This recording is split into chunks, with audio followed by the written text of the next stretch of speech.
System is failing. We're going to have more homelessness, more unemployment, and the government has to print more money.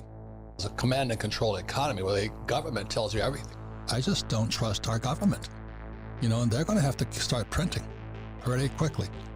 And the more they print, the less value purchasing power the dollar has, or the loonie, or the yen, or the peso. People are talking about inflation. I think we're in depression right now, and we're going to be the biggest depression in world history. In the 1970s, that's when the world was changing. The biggest bust in the history of the world is coming up. It's pensions. They trusted the government. They trusted their pension would be there, and it's going to go bust. And that's us. We'd get crushed. Welcome back, ladies and gentlemen. This is the Bearable Bull here. And I got this aggressively average content for you today. As ladies and gentlemen, it has finally happened. Ripple is hosting their proper party in New York City, September 29th. And for the first time ever, I'll be at one of these type of events. If anyone finds me, I might actually say hello. And the reason I'm saying this now is because I genuinely believe there could be a moment that happens before or after this party that allows us to really celebrate, for lack of a better term. Personally speaking, I'm aware that typically around a lot of these type of events, no true news of any substance or value breaks. And most certainly, I'm not expecting the price to pump before this period in time. However, I do see it as a great opportunity for the community to come together and celebrate being the leaders of regulatory clarity in the entire crypto space. I genuinely hope as many people come as possible. And if you want to sign up and register, there's currently a post on Ripple's Twitter page allowing people to go and sign up. I genuinely hope to see you guys there. And if you could recognize the voice, I'll let you know it's me. Now guys, without further ado, let's get to the content for the day. As here, Alex Cobb gives a great perspective. It might appear as though XRP never moves and always consolidates like a stablecoin. However, XRP historically is one of the most volatile crypto assets. And like I said before, I'll say again, XRP makes its moves in a 2 to 3 week window. That's it. The rest of the time, we're trading sideways. Here in 2016, remember when XRP's price was 0.002 cents, then 2017, 40 cents, 2018, $3.80, 2020, 17 cents, 2021 it went up to almost $2, and here we are in 2023 at 50 cents. Sometimes it feels like XRP never does much, but just understand that there comes a time where everything happens all at once.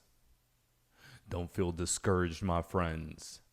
The time where XRP could do something all at once is fast approaching.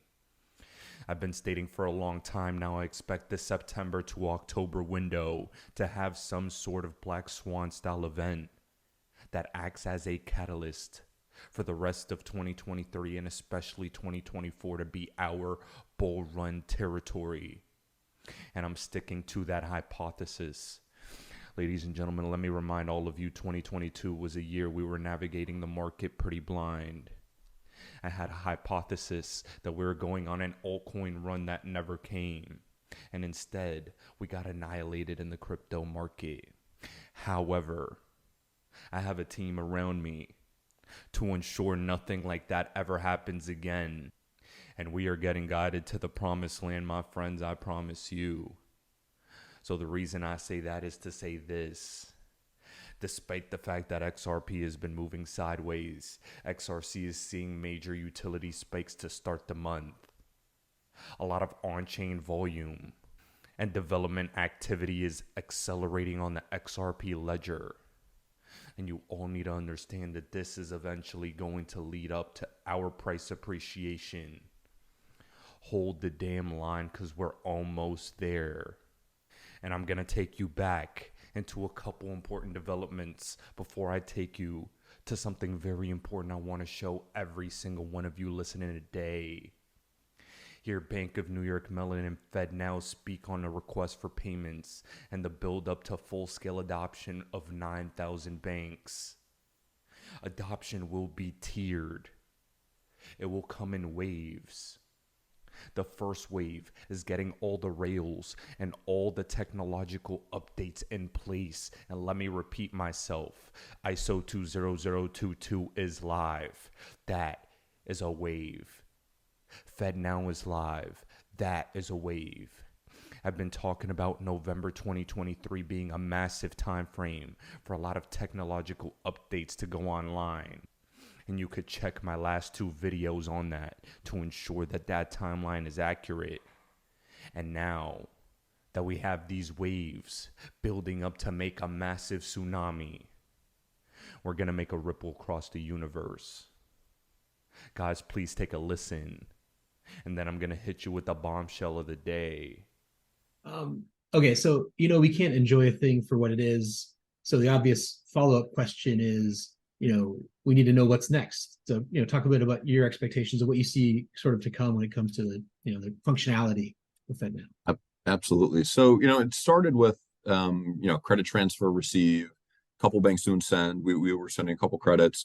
We did, as I mentioned, a couple requests for payments to a new endpoint that's on the FedNow network, which was great to see, to build that capability out.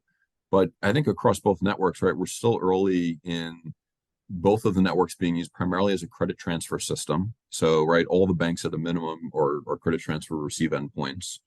There's a few banks between both networks that are sending credits. So hopefully that continues to grow and we see more traffic and more use cases being sent.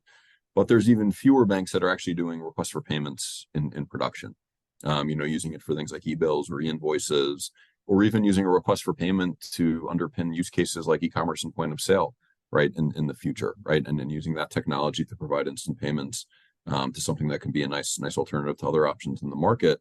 So I think, it's going to be a waved and tiered adoption, in my opinion. We still, as I mentioned, have over 9,000 banks to go just to get them on one or both networks to be endpoints of the receive credit transfer, right? To get to a point where we can say as an industry and as a country that all of our accounts are eligible to get a payment 24/7, 365 instantly. That alone is a pretty steep mountain to climb, but we're going to get there gradually through working a lot of the TPSPs and bankers, banks, and technology providers. What I think is going to be really great is once we actually start getting more adoption on the request for payment side, right? When we start seeing a lot of the banks, especially the ones that are the retail banks owning the consumer experience, roll that capability out, because that's when it kind of really touches people in their day-to-day lives, right? You can get an email on their phone, you can make a payment, you can control your cash flow, you can really manage that liquidity, and it actually gives the account holder more access and control over their And funds. ladies and gentlemen, there you have it. Before I continue with what I had to say, isn't it interesting that Ripple partners are the ones that typically talk about this? U.S. Faster Payment Council, sponsored by Volante, Bank of New York Mellon. Always so interesting to see where Ripple has infiltrated. And in addition, we have this news from Wrath of Kahneman. Yes Bank, a Ripple partner, is now live with UPI interoperability on the RBI Cbdc app. That's the Bank of India, my friends. It's domestic, and India only allows inward remittance. But interesting, as for the first time, a bank connected to central bank digital currencies. A pay network also housing a RippleNet connection. Ladies and gentlemen, I find it interesting that this happened after the recent BRICS summit. I find it interesting that a lot of these countries are going to be accelerating their rollout of their central bank digital currencies very soon. But not only that, I find it interesting that people that never really used to speak about XRP are now going at length to discuss how realistic it is that XRP is going to dominate the market, and talk about how powerful our partnerships, connections, and our potential use case is. The modern investor wasn't always bullish on XRP, but it's now becoming more and more obvious. He stated it's very likely that XRP will play a role in a lot of central bank digital currencies, and that plenty of governments are already live, ready to build on Ripple's networks for the eventual interoperability XRP has. No other company or digital asset is directly tied to governments, central banks, and ready to be used now that we have clarity. And I can't stress this enough. And just a quick second, as he made a bit of a mistake with some of the information he presented by saying the CEO of Ripple said XRP's potential is $10,000. It was actually Arthur Brito at one time that said XRP's potential could be $10,000 with global scalability. Ladies and gentlemen, I've been one of those people that have pushed back against absurd price predictions. Most notably, the recent $35,000 to maybe even $500,000 predictions, because we're still at 50 fucking cents. And we need to take it one step at a time. However, I've always been a believer that you need to hold a portion of your XRP bag into infinity and beyond, because this is a possibility. If we tap into derivatives, if we have tokenized assets, if we take over a lot of Swift volume, if we become the global settlement network, the sky is truly the limit. XRP is going to be that one token where people are going to look back saying, damn, I could have gotten it at 50 cents. And those people that are saying in my comment section right now, damn, it's only at 50 cents. It's still at 50 cents. Are going to be the same ones that wish they bought more. Now, guys, to cap off this video for today, I'm going to leave you with this 9-minute video from the Modern Investor, someone who I highly recommend you follow, as he breaks down a good number of reasons why XRP is going to explode, all while at the same time letting us know what we've known all along. We will become the new 1%. XRP will make generational wealth. It is an inevitability. And XRP remains being the most undervalued blue chip digital asset on the planet. This next bull run will be life-changing. And I hope you all stick around to find out. Ladies and gentlemen, this is the Bearable Bull here. Thanks for tuning in. As always, I appreciate every single one of you. Now I'll be back tomorrow with another video. Hello, everybody. Welcome back to the channel where we talk about stuff. Here's a really weird one. Over the last 2 years or so, one of the largest conversations that everyone's been having has been the introduction, the creation of, the usage of central bank digital currencies. We know that they're coming. We know that some of them are already here. There are a lot of countries who have already begun to launch them. One of the more fascinating topics within the cryptocurrency space has been the actual usage, not only of central bank digital currencies, but where they are going to be built. It was widely believed a number of years ago that a lot of countries would actually choose Ethereum to build their central bank digital currencies on top of. That is because Ethereum is currently the largest and most used blockchain that we have on the planet.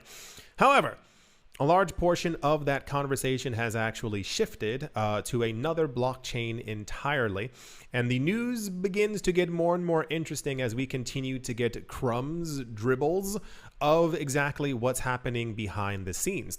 A lot of this news is, I would dare say, like not meant for us, and that it is meant for like higher ups and institutions and people within the central banking space. However, recently, someone named James Wallis, that is Wallis, he is Ripple's Vice President of Central Bank Engagements and Central Bank Digital Currencies, announced that apparently Ripple is working with and talking with a lot more countries than was previously let on. we've been hearing, especially since the end of the lawsuit where all this news began to like avalanche out at us, that Ripple has been talking with a number of countries to actively help these countries build their central bank digital currencies. The really interesting part is that they would be building their central bank digital currencies on top of the XRP blockchain. In turn, using XRP as a as transactions are happening, XRP would be used for the fees, and also the more XRP that gets used, for those of you who do not know it, XRP gets burned, and therefore XRP is by nature deflationary. Off the top of my head, the countries that I can remember are Palau, Hong Kong, New Zealand, and there was another one that was recently in the news that they're actively working with to help them build their central bank digital currencies. We got a handful of, I think 4 or 5 that we were told are actively happening.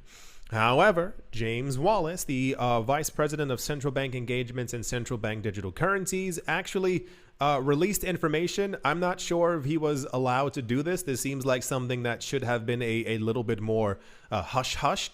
He said that they're actually working and currently talking to 30 or more different countries about them using the XRP blockchain to build their coins on top of.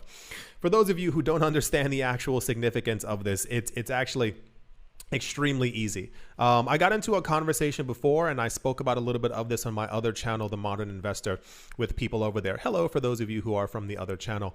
And I was telling people, central bank digital currencies are coming whether we want them to or not. The fascinating part that I have found is that through all of this and the entire fiasco with the SEC is that there are more than dozens of central banks who are actively talking with one company within the cryptocurrency space to build their coins on top of the new digital currencies from these countries on top of.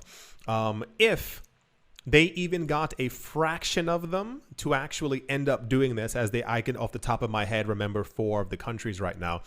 This is going to mean a huge amount of XRP is going to be used by these countries, by individuals within these countries who are actively using the ledger, the blockchain of XRP. It's going to cause other companies and institutions and countries to also want to get into it as well. If you find out that there are multiple countries using a blockchain, companies will begin to use them as well. Normal people will begin to get more interested in it. And this also roughly, I think, ties into the news that we received a couple of days ago. For those of you who missed it on this channel, it was revealed by the CEO of Ripple. He thinks that at some point we are going to see a $10,000 XRP. And he thinks that when we do, XRP is actually going to replace Bitcoin as the #1 coin. Don't scream at me. I can hear people already screaming through the screen. He announced that basically the countries that we've been told about, apparently they're now working with more than 30 of them. There's a tweet right here on the screen. As always, the information will be in the description below as well. Someone said if there are roughly 195 countries, 30 of them are working with Ripple, that equates to around 15 countries, 15% of all countries on the planet that would be actively using XRP's blockchain to do their countrywide transactions. I think, and I have been thinking for a while, that we are currently in this position within the cryptocurrency space. These are my opinions. Of course, this is my channel. We are currently in this situation within the world and within finance and within the cryptocurrency space where I think people are beginning to look for kind of who the winners will be. I've noticed a very disturbing trend where a lot of new people get into the cryptocurrency space, and dare I even say people who've been in the cryptocurrency space for a number of years. And I mean like 3, 4, 5, like this is your second cycle that you're currently in. And I think that the coins that a lot of people are choosing personally don't make a lot of sense. The news is quite newsy, in that we continuously get news about the same coins over and over. I'm not talking about this new coin has an update, this one has an upgrade, this one is using Amazon Web Services, this coin has new NFTs on top of it. I'm not talking about any like fluff news. I mean, there are very few coins, if not only one, that we actively get news that they're working with multiple world governments. And to me, constantly see that there are a number of, if not the vast majority of people out there who are not paying attention to all of this news and are choosing to actively purchase other coins that have no use case, are not being used, and probably do not have as bright of a future as other coins. It comes as always a bit of a shock to me. Many years ago, a large portion of the cryptocurrency market was heavily based on speculation. That is to say, it was more so than the speculative price-wise, but who would use this coin? Who is going to use this coin? Will we have companies using this coin? And to hear that, we get news on a daily basis as to who is using it. And even more so, it's not just a company. These are entire countries who are going to be building their central bank digital currencies, whether we want them to or not. And they're choosing to do it on a decentralized blockchain that everyone around the world can use is incredibly significant. So as always, I make sure to make these videos so that you understand the news that's out there. I do not want anyone in the next couple of years complaining that they simply did not know that any of this news was happening. I make the videos for you for free so that you have explicit knowledge of what's going on, so that you can make a decision yourself as to where you decide to put your monies. Yeah, so apparently they're working with 30 different countries right now in active discussions to put central bank digital currencies on top of the XRP blockchain. And if you don't see the significance of that, well, then I don't know what other words to say. I do sincerely hope that you are having a great day. Hope you all are having a great morning, great afternoon, a great evening, wherever you are, wherever you might be. I do hope it's absolutely fantastic. Thank you all once again for watching, listening, liking, commenting, and or supporting, and I will most certainly be talking to you all soon. See you.